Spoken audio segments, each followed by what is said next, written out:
शिक्षा जीवन का आधार। हमारे ऋषि मुनियों ने इतना गहन अनुशीलन किया था, अध्ययन किया था, शोध किया था, अनुसंधान किया था।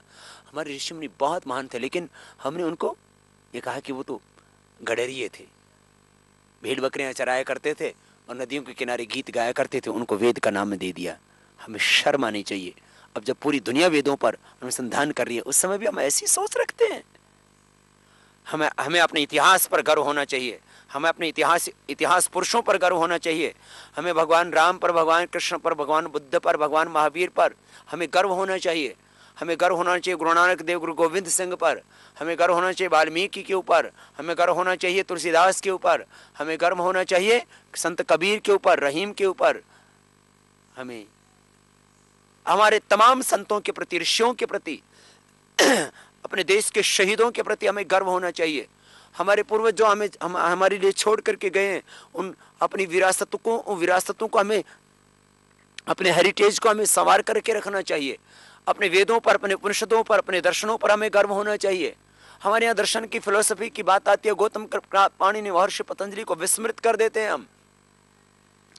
शिक्षा की बात आती है, स्वास्थ्य की बात आती है, हम लोग अपने कहीं आत्मग्लानि के भाव से भरे हुए। आर्य विज्ञान के प्रथम प्रणेता महर्षि चरक को, महर्षि सुश्रुत को हमने विस्मृत कर दिया। शर्म आनी चाहिए हमारे यहाँ पर हम लोगों को कि जब हमारे यहाँ पर कोई एमबीबीएस डॉक्टर तैयार होता है तो उसको यह भी नहीं पता होता है कि चिकित्सा विज्ञान के प्रथम प्रणेता कौन थे। चरक और सुश्रुत का तो नाम तक नहीं पढ़ाया जाता है। अब ये सब परिवर्तन हमें करने होंगे और हम करेंगे। मैं खाली प्रवचन देने में विश्वास नहीं रखता हूं।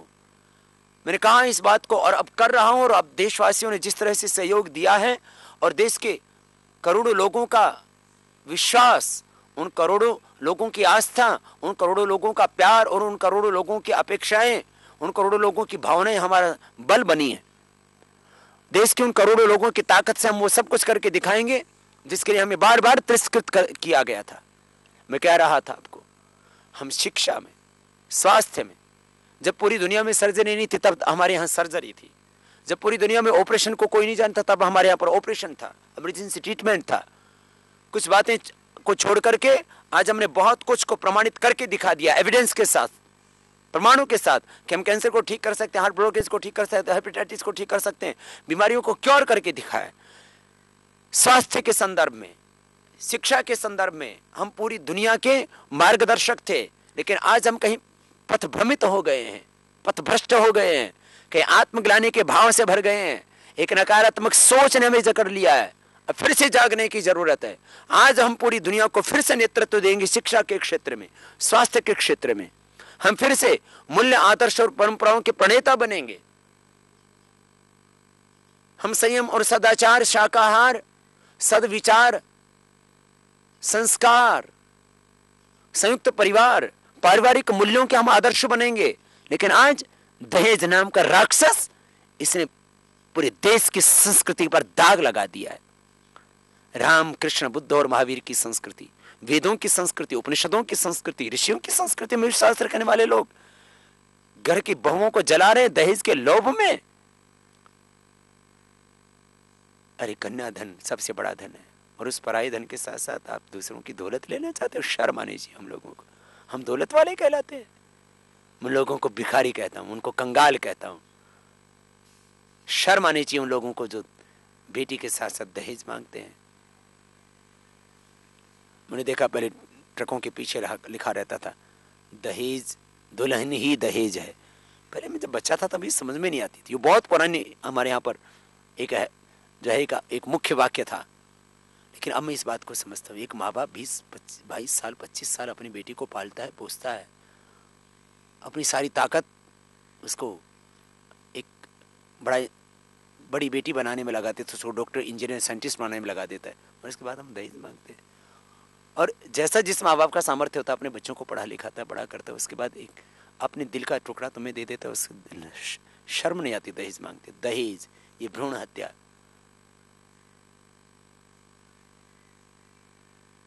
ये दहेज के लालच में हत्या, बहुत शर्म आती है। आज भी हम सांपों को पूज रहे हैं, आज भी हम अंधविश्वास में जी रहे हैं, आज भी हम शनि केतु राहु के चक्कर में पड़े हैं, भूत प्रेतों के चक्कर में पड़े हैं। अंधविश्वास, इतनी बड़ी विराट सांस्कृतिक गौरवशाली धरोहर के होते हुए हम अंधविश्वास में जी रहे हैं। अंधविश्वास को अपनी संस्कृति मान लिया। किसी पर राहु चढ़ा हुआ है, किसी पर केतु चढ़ा हुआ है, पत्थरों से भाग्य बदलने में लगे हुए, पुरुषार्थ कहीं भुला दिया है, डरे हुए हैं दिशाओं से, ये पूर्वी दिशा में, ये पश्चिम दिशा में, ये उत्तर दिशा में, ये दक्षिण दिशा में, ये अरे सारे चारों दिशाओं में परमात्मा है। दिशाओं का भय, ग्रहों का भय, भूतों का भय, इस विज्ञान के युग में भी अज्ञान की पराकाष्ठा, ये हमारी संस्कृति नहीं है। हमारी संस्कृति है साहस, हमारी संस्कृति है पुरुषार्थ, हमारी संस्कृति, हम भगवान के सिवा और किसी से नहीं डरते हैं। हम डरते हैं अपने से, हम डरते हैं पाप से, हम डरते हैं अपराध से, हम डरते हैं कि हमारे द्वारा किसी का हित ना हो जाए, हम डरते हैं भगवान से। बाकी ग्रहों का भय, शनि की राहु का भय, भूतों का भय। आज भी मुझे अतरज होता है, पढ़े लिखे लोग भी भूतों की सत्ता पर विश्वास रखते हैं। बहुत ही लोग कहेंगे स्वामी जी भूत तो गीता में, वेदों में, उपनिषदों में बताया, वहां भूत आता है, वहां सर्वभूत हितेरता आता है, वहां यस्तु सर्वाणि भूतानि आता है, वहां भूत शब्द आता है, भूत प्राणी के लिए आता है, पंच महाभूतों के लिए भूत शब्द आता है, भूतनी महाभूत भी आता है। भूतों की संस्कृति हमारी संस्कृति नहीं है, अंधविश्वास की संस्कृति हमारी संस्कृति नहीं है। ये आलस्य और प्रमाद, अजगर करे न चाकरी, पंछी करे न कामदास, मलूका कह गई सबकी दाता, राम बोला राम राम, राम बोला जय सिया राम। काम कुछ नहीं करते। बहुत से लोग सुबह से शाम तक भगवान के नाम पर भीख मांगते रहते हैं। भगवान को भी हमारे यहाँ पर भिखारी बना करके रख दिया। ये हमारी संस्कृति नहीं है। अरे सारी दुनिया का मालिक, उसको तुमने खाली अपने चंद पैसों के लोभ में कि भगवान की मूर्ति सामने रखेंगे तो उससे पैसे आ जाएंगे। ये हमारी संस्कृति नहीं है। संस्कृति के नाम पर अपसंस्कृति, विकृति, स्वार्थ, लालच बहुत आ गया। संस्कृति के नाम पर भेदभाव, ब्राह्मण क्षत्रिय वैश्य का, संस्कृति के नाम पर जातिवाद, ये तो हमारी संस्कृति है, ये तो हमारे संस्कार हैं, ये तो हमारी परंपरा है। अब संस्कृति के नाम पर जो अपसंस्कृति चल रही है, संस्कृति के नाम पर जो भ्रम चल रहे हैं, धर्म के नाम पर जो भ्रम चल रहे हैं, धर्मांधता चल रही है। मैं कहता हूं मैं धार्मिक हूं लेकिन मैं धर्मांध नहीं हूं। मैं स्वाभिमानी हूं, मैं राष्ट्रवादी हूं, लेकिन जातिवादी नहीं हूं, प्रांतवादी नहीं हूं, मैं भाषावादी नहीं हूं। बहुत करने की आवश्यकता है, हमें अभी बहुत कुछ करने की आवश्यकता है। मैं सोचता हूं हमारी संस्कृति बहुत महान थी, हमारे ऋषि मुनि, हमारे पूर्वज बहुत महान थे, हमारी सभ्यता, हमारे संस्कारों की उदात्त परंपरा थी। लेकिन उस गौरवशाली परंपरा में हमने क्या किया? यही की गंदगी फैलाई, यही की कुछ पुरुषार्थ नहीं किया। खाली बैठ के सुबह से शाम तक ध्यान में बन गए सन्यासी, बन गए बाबा जी। बहुत से मेरे मित्रों ने मुझसे कहा, मैंने कहा भाई कुछ करो देश के लिए, और काम ही करना होता तो बाबा जी बनते क्या? डरे हुए लोग, भागे हुए लोग, कायर लोग, कमजोर लोग सन्यासी बन गए। भगवे कपड़े पहन लिए, 2 रुपए का रंग ले लिया और बन गए सन्यासी। 2 बच्चे पैदा कर लिए, बन गए माँ बाप। कहीं से इधर उधर से लगाई अप्रोच, कर ली नौकरी। इसे बढ़ेगा देश आगे। देश को आगे बढ़ाने के लिए एक दर्द चाहिए मन में, देश को आगे बढ़ाने के लिए एक पीड़ा चाहिए, देश को आगे बढ़ाने के लिए एक स्वाभिमान चाहिए। और मैंने इन बातों को महसूस किया है जब मैं विचरण करता हूं पूरी दुनिया में और देखता हूं कि आज भी वो लोग हमको हे दृष्टि से देखते हैं तो मेरा खून खोलता है। मैं सोचता हूं कि मैं जा करके अपने देश के लोगों को जगाऊंगा, उनका पुरुषार्थ जगाऊंगा, उनका स्वाभिमान जगाऊंगा और अपने देश को इतनी ऊंचाई पर पहुंचाऊंगा कि कोई लोग हमें नीचे निगाहों से नहीं देख सके।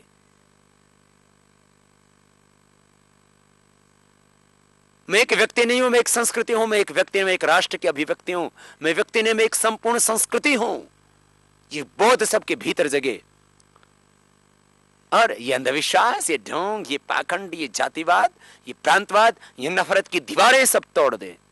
हम एक पिता के पुत्र हैं, हमारे भीतर हमारे पूर्वजों का खून है, हमें इसको नहीं ले जाना है।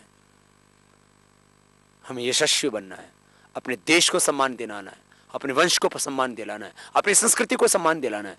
मेरी संस्कृति वो नहीं है जो पुस्तकों में लिखी है, मेरे वेद बहुत महान है, मेरे दर्शन, मेरे उपनिषद, मेरा गुरु ग्रंथ साहब बहुत महान है, मेरी कुरान पुराण बाइबल बहुत महान है। मैं ऐसा कहने में मात्र गौरव महसूस नहीं करता। धर्म वो है, संस्कृति वो है, सभ्यता वो है, संस्कार वो है जो मेरे जीवन से, मेरे आचरण से, मेरी वाणी से, व्यवहार से जो बोलता है। पुस्तकों में तो सबका धर्म महान होगा, और मैं कहता हूं पूर्वज भी हो सकता है बहुतों के महान होंगे। अब कहां हैं हम, अब कहां खड़े हैं, इसके ऊपर चिंतन करें। और जब ये चिंतन जगेगा, और मैं आपको झकझोर देना चाहता हूं, और आपको मैं पकड़ पकड़ करके हिलाना चाहता हूं, आपको बार बार जगाना चाहता हूं। जागो, उत्तिष्ठत जागृत परापरान्य बोधत, क्षरस्य धारा निश्चिता दुरत्या दुर्गम पथस्तत् कवियो वदन्ति। बहुत लालच आएंगे तुम्हारे सामने, बहुत प्रलोभन देंगे तुम्हें लोग, बहुत बाधाएं आएंगी, लेकिन दुनिया के प्रलोभन, दुनिया की लालच तुम्हें हिला ना सके। कितनी ही प्रतिकूल अवस्थाएं आए तुम्हें कोई डिगा ना सके।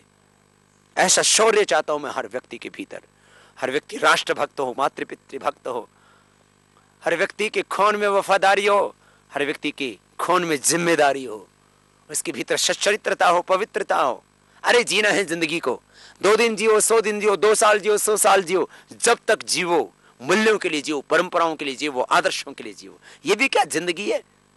बह गए लालच में, बिक गए पैसों के लोभ में, कर लिया देश का सौदा, बेच दिया अपना धर्म, ईमान, अपनी संस्कृति। अब तो जागो। हर व्यक्ति के भीतर जागृति होनी चाहिए। अपने पारिवारिक दायित्वों के प्रति, अपने राष्ट्र दायित्वों के प्रति जागृति होनी चाहिए, बोध होना चाहिए। और हर व्यक्ति को ऐसा जीवन जीना चाहिए, चाहे जिए 1 दिन, चाहे जिए 2 दिन, चाहे जिए 100 दिन, चाहे जिए 100 साल, लेकिन एक व्यक्ति तुम्हारे चरित्र पर अंगुली न उठा सके। हो सकता है बहुत से लोग तुम्हारे चरित्र पर अंगुली उठाएंगे, ईमानदारों को बेईमान कहेंगे, बेईमान लोग चारों तरफ इकट्ठे हो जाएंगे, वो तुम्हें ही बेईमान कहने लग जाएंगे। लेकिन तुम्हारी आत्मा जानती है, तुम अपने आत्मा को साक्ष्य मान करके कुछ, जब भी कुछ करो अपने आत्मा को साक्ष्य मान के करो। और जब तुम ईमानदार होगे, दुनिया की कोई ताकत तुम्हें हिला ना सकेगी, दुनिया की कोई शक्ति तुम्हें परास्त नहीं कर सकेगी। कोई कितना ही बड़ा पावरफुल व्यक्ति हो, सारी सत्ताएं एक तरफ हो जाए, सारी दुनिया एक तरफ हो जाए, सारा जमाना चाहे एक तरफ खड़ा हो जाए, तुम्हें झुका नहीं सकेगा। इतनी हिम्मत तुम्हारे भीतर आ जाएगी। तुम अपने से डरना बस। कुछ भी करने से पहले अपनी आत्मा से पूछ लेना। महर्षि स्वामीनारायण जी महाराज कहते, जब भीतर से भय, शंका और लज्जा होती है तो समझ लेना तुम्हारा आत्मा, तुम्हारा परमात्मा, तुम्हारी संस्कृति, तुम्हारे संस्कार तुम्हें मना कर रहे हैं, ऐसा मत कर। कुछ भी करो जीवन में, आत्मा की आवाज के साथ करो। बस वही धर्म है, वही संस्कृति, वही सभ्यता है, वही नैतिकता है, वही पवित्रता है, वही सच्चरित्रता है। तुम्हारी कॉन्शियस, तुम्हारी आत्मा, बस आत्मा की आवाज का हनन नहीं करना, आत्म विरुद्ध आचरण नहीं करना। बहुत से लोग कहते तो हैं कि आत्मा की आवाज के अनुसार मैं काम करता हूं, लेकिन आत्मा की आवाज नहीं, धन की आवाज आ जाती है, पैसों की आवाज आ जाती है। धिक्कार है ऐसे लोगों को। मेरे भाई जरा सोचो, जरा होश में आओ, कहां जी रहे हो? अब तो आत्मानुशासन में जियो, अब तो आत्मा की आवाज के अनुकूल जियो, अब तो जो परमात्मा कहता है वैसे जियो। वो भी क्या जिंदगी है जिस जिंदगी में कोई शौर्य नहीं? वो भी क्या जिंदगी है जिस जीवन में कोई पराक्रम नहीं? वो भी क्या जीवन है जिसमें ईमानदारी नहीं, सच्चाई नहीं? सच्चाई का नशा अलग होता है और सच्चाई का सुख अलग होता है। बेईमान लोग, राष्ट्रद्रोही लोग, लालची लोग, दुराचारी लोग, इनको ठीक से नींद भी नहीं आती है। और मेरे भाई, तुम्हें तुम्हारे बच्चे राष्ट्रभक्त कह सके, तुम्हें तुम्हारे बच्चे चोर न कह सके, दुराचारी न कह सके, तुम्हें तुम्हारे बच्चे शराबी कबाबी कह करके ना, तुम्हारे बच्चों को तुम पर गर्व हो ऐसा बन करके दिखाओ। 100 बच्चों के बीच में तुम्हारा बच्चा बैठा और ये कह सके, मैं उस बाप का बेटा हूं जिसने कभी दारू नहीं पी, बीड़ी नहीं पी, सिगरेट नहीं पी, जिसने कभी किसी के साथ धोखा नहीं किया, जिसने कभी किसी के साथ में बेईमानी नहीं की, जिसने कभी किसी की हत्या करना तो बहुत दूर की बात है, किसी को मन से भी कष्ट नहीं दिया, मैं उस बाप का बेटा हूं। ये हमारी आने वाली पीढ़ियों को गर्व हो, हमारे बच्चों को गर्व हो, और हम हमारे आचरण से देश का आचरण बनता है। हमारे संस्कारों से देश के संस्कार बनते हैं, हमारे विचारों से देश का विचार बनता है, और हमारे द्वारा देश का चरित्र बनता है। हम कैसे जीते हैं। भारत की जब गणना होती है भ्रष्टाचारी देशों में, भारत की गणना होती है जब उन देशों में जिनकी शिक्षा की व्यवस्था, स्वास्थ्य की व्यवस्था, जिन देशों के अंदर बेईमानी, भ्रष्टाचार सबसे शिखर पर है, उन देशों में हमारी गिनती होती है। हमारे ऐसे देशों में यदि गिनती होती है जहां पर हिंसा है, जहां पर अपराध है, तो ये हमारे लिए शर्म की बात है। हमें अपने देश को इतनी ऊंचाई देनी है। एक एक व्यक्ति मिलकर के देश का सम्मान बनाता है, और एक व्यक्ति भी यदि कुछ गलत करता है तो देश का सम्मान आहत होता है। आओ हम सब मिलकर के एक ऐसा देश बनाएं, एक ऐसा भारत बनाएं जिस पर हर भारतीय को गर्व हो, मेरा भारत सचमुच आज भी महान है। मेरा आर्यवर्त, मेरा ऋषियों का वतन, मेरा राम और कृष्ण का वतन आज भी महान है। अपने चरित्र से, अपने आचरण से, अपने व्यवहार से, अपने आदर्शों से, अपने मूल्यों से, अपनी संस्कृति से, अपने संस्कारों से, अपनी सभ्यता से। और उसकी शुरुआत होगी मुझसे, मेरे आचरण से, मेरे जीवन से। और जब ये सोच हर भारतीय में पैदा होगी, तब भारत को